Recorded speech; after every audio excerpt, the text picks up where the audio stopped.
The tent held 8,000 people, and every seat was taken. Outside, another 3,000 pressed against the canvas walls, straining to hear through the summer heat of San Jose, California. It was 1921, and something was happening in that tent that no newspaper could fully explain, and no doctor could entirely dismiss. A woman named Ada Corrigan had not walked without crutches in 11 years. Her physician had signed a written statement confirming the degeneration of her hip joint. Her family had brought her on what they privately understood to be a final circuit, one last attempt before accepting what medicine had already accepted. She sat in the third row, her crutches leaning against the folding chair beside her. The woman on the platform had never seen Ada Corrigan before in her life. She had no list. She had no assistants planted in the audience. She had no earpiece. She was 30 years old, 5 feet 2 inches tall, and she had begun this meeting as she began every meeting, by simply asking God to move. And then she stopped mid-sentence, closed her eyes, and turned toward the third row. There is a woman here. Her name is Ada. She has a condition of the hip that the doctors have called permanent. But God is saying tonight that Ada is going to walk out of this tent. The silence that fell over 8,000 people was the kind of silence that does not feel like absence. It feels like presence. Ada Corrigan began to weep, and when the woman on the platform stepped down from the stage and reached out her hand, when Ada stood on legs that 11 years of medical consensus said could not support her weight, when she took the first step, and then the second, and then began to walk on her own on the center aisle, the sound that came from 8,000 throats was not applause. It was something older than applause. It was the sound of people who had just witnessed something they could not explain and did not want to explain away. The woman on the platform was Aimee Elizabeth Semple McPherson, and the story of how a girl from a farmhouse in Salford, Ontario, came to stand in that tent, the story of what she surrendered, what she endured, what she buried, and what she paid, is not the story of someone exceptional. It is the story of what God can do with a life that has been completely broken and completely surrendered. Aimee Kennedy was born on October 9, 1890, in a farmhouse outside the village of Salford in Oxford County, Ontario. Her father, James Kennedy, was a farmer and a Salvation Army man, a man who believed in hard work and practical holiness with equal conviction. From her earliest years, Aimee showed a quality that the adults around her alternately admired and found unsettling. She could not leave a question alone. She turned it over and over until she had found an answer, and if the answer did not hold up, she discarded it and kept looking. By the time she was 16, she had found Darwin. She found him convincing. She began writing letters to her local newspaper arguing that miracles were the inventions of people who needed comfort, that the God of the Bible and the God of the natural world were incompatible, that faith was what you held on to when you could not bear the weight of honest thinking. She was not drifting from faith because she was careless. She was pulling away because she was rigorous. She needed something she could stand on. She had not yet found it. The winter of 1907 was the winter that changed all of that. A Pentecostal tent meeting came to the town of Ingersoll, not far from the Kennedy farm. The preacher was a young Irish evangelist named Robert Semple, 22 years old, broad-shouldered, with a conviction that did not read as performance. Aimee went to that meeting with a specific intention. She brought a notebook. She sat in the back. She was going to observe what she had already decided to dismiss. What happened in those 3 hours dismantled every argument she had carefully assembled. She could not explain it. She would spend the rest of her life trying. The best she ever managed was this. Something entered that tent that had no name in the vocabulary of the rationalists. Something that was not collective emotion and not mass suggestion, a self-deception of people who needed a story. Something she had to make a decision about, and she made it. She gave up the notebook. She went forward. She also fell in love.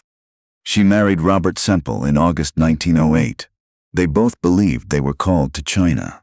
The calling made no practical sense. They had almost no money, no organizational backing, no plan beyond a shared and absolute certainty that this was where they were meant to go. In 1910, they sailed. The rest of it is almost too much to hold. Hong Kong in the summer of 1910 was a city drowning in its own heat, thick with disease and colonial exhaustion. Robert contracted malaria within weeks of their arrival. Aimee contracted dysentery. They were both in a missionary hospital, deteriorating in beds on different floors, unable to reach each other. Robert was 29 years old. He died on August 19, 1910, on a floor she could not get to in time.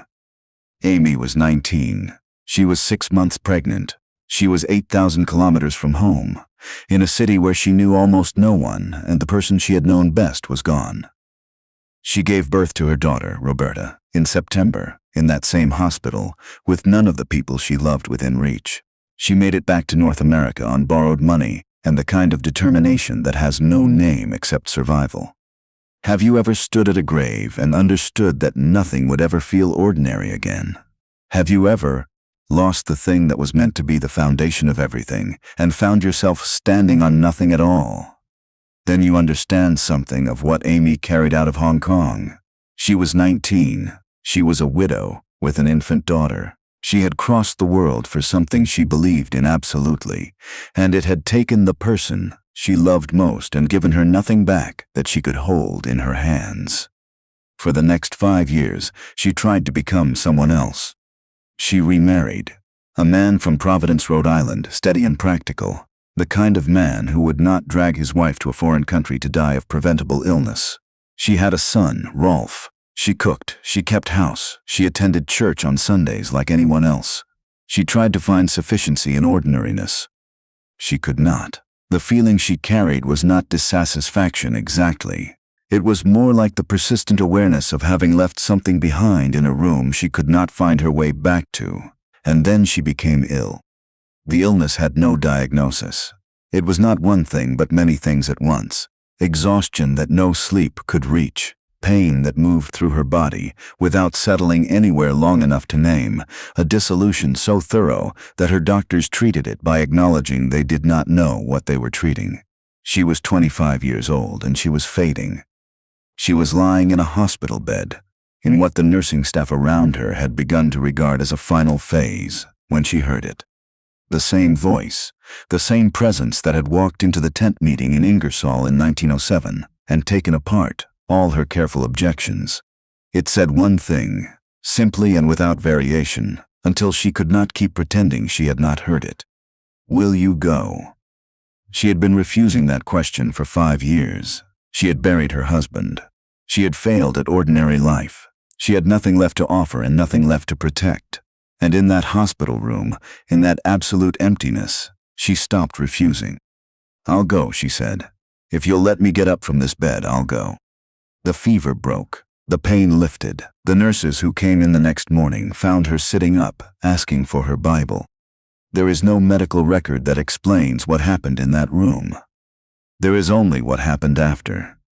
The years from 1915 to 1921 were the years of becoming. Aimee crossed the continent in a car she taught herself to repair at the side of the road, her 2 children in the back seat, her only map a conviction that she was meant to stop wherever people would listen. The meetings were small at first. Church basements, fairgrounds, borrowed tents. She had almost no money. She was a woman preacher in an era when half the churches she approached would not let her on the platform. She preached anyway. She preached until the basements were too small, and she moved to the fairgrounds. She preached until the fairgrounds were too small, and she pitched a tent. She preached until the tent was too small, and she stood outside it, because 8,000 people had come, and the canvas walls could only hold 5,000. By San Jose in 1921, the newspapers could no longer look away. Reporters arrived with the specific assignment to debunk what was happening. They came back with something more complicated than a debunking. A woman deaf from childhood heard her name spoken from the platform. A man left his cane on his seat. Cases were documented by attending physicians, written up in papers whose editors were not inclined to print what they could not explain, and printed them anyway, because they could not explain what else to do with the evidence. Aimee did not claim credit for any of it. From the first meeting to the last, she insisted with what appeared to be genuine bewilderment that she had nothing to do with what happened in those tents and auditoriums. She was a telephone line. She was a vessel. Whatever metaphor she reached for, the insistence was the same. The power was not hers, the glory was not hers, and the only thing that belonged to her was the willingness to show up. In 1923, she built Angelus Temple in Los Angeles, 5,300 seats, paid for dollar by dollar from people who had come to her campaigns broken and gone home walking. On January 1, 1923, the doors opened, and they have not sat empty on a Sunday since. She launched a radio station, KFSG, and became the first woman in North America to receive a federal broadcasting license. She broadcast her services live across the continent. She staged what she called illustrated sermons, theatrical productions that drew people who had never set foot inside a church in their lives. She was, depending on who was judging, either the most inventive evangelist of the 20th century or a performer who had confused the stage with the sanctuary. She was also a woman who was quietly breaking. The cost was not abstract. She collapsed on the platform twice in a single 3-month stretch. She was hospitalized for nervous exhaustion more than once. She slept 4 hours a night for years, at a stretch, because there was always another letter, another family with a dying child, another broken thing that had arrived in the mail believing she could fix it. She turned down personal wealth on principle. When large gifts arrived, they went to the temple and to the soup kitchen that fed over 1 million people during the Depression years, when the bread lines stretched the full length of Echo Park Boulevard. The denominational churches called her a fraud. The theological establishment called her a liability. Fellow ministers questioned her methods, her doctrine, her character, her motives. She absorbed all of it. She kept preaching. And then came the May of 1926. On the 18th of May, Aimee went to the beach at Ocean Park south of Los Angeles. She walked into the water and did not walk back out. For 5 weeks, the world believed she had drowned. 30,000 people attended her memorial service before a body had been found. Her mother held prayer vigils on the shore. Divers searched the water. On June 23rd, she walked out of the Sonoran Desert near the Arizona-Mexico border, sunburned and dehydrated, telling a story of kidnapping and escape.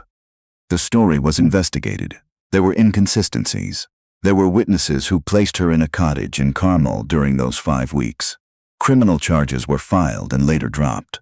The headlines that resulted were the kind that do not go away quietly and were never fully resolved. Half the world decided she was a liar. The other half decided she was a martyr. The truth of those 5 weeks has never been established with certainty. What is established is what the accusations cost her. The unquestioning trust of supporters who had never doubted her, the credibility she had built over 20 years, and whatever remained of a peace of mind she had never fully possessed and could no longer approximate at all. She kept going. She preached through the scandal. She preached through the depression and through her second divorce, and through her son's struggles and her daughter's estrangement, and the particular loneliness of being surrounded by thousands and genuinely known by almost none of them. She was running on something that was no longer rest or ordinary human resilience. She was 53 years old, and it was showing in ways that sleeping pills were no longer managing. On the evening of September 26, 1944, she preached the dedication service for a new Foursquare church in Oakland, California. People who were there said it was one of the finest sermons she had ever delivered. She went to her hotel room afterward. In the morning, she did not come down. They found her unconscious. There were sleeping tablets on the nightstand. The coroner ruled the overdose accidental. She was 53 years old. She was gone. 45,000 people filed through Angelus Temple to see her before she was buried.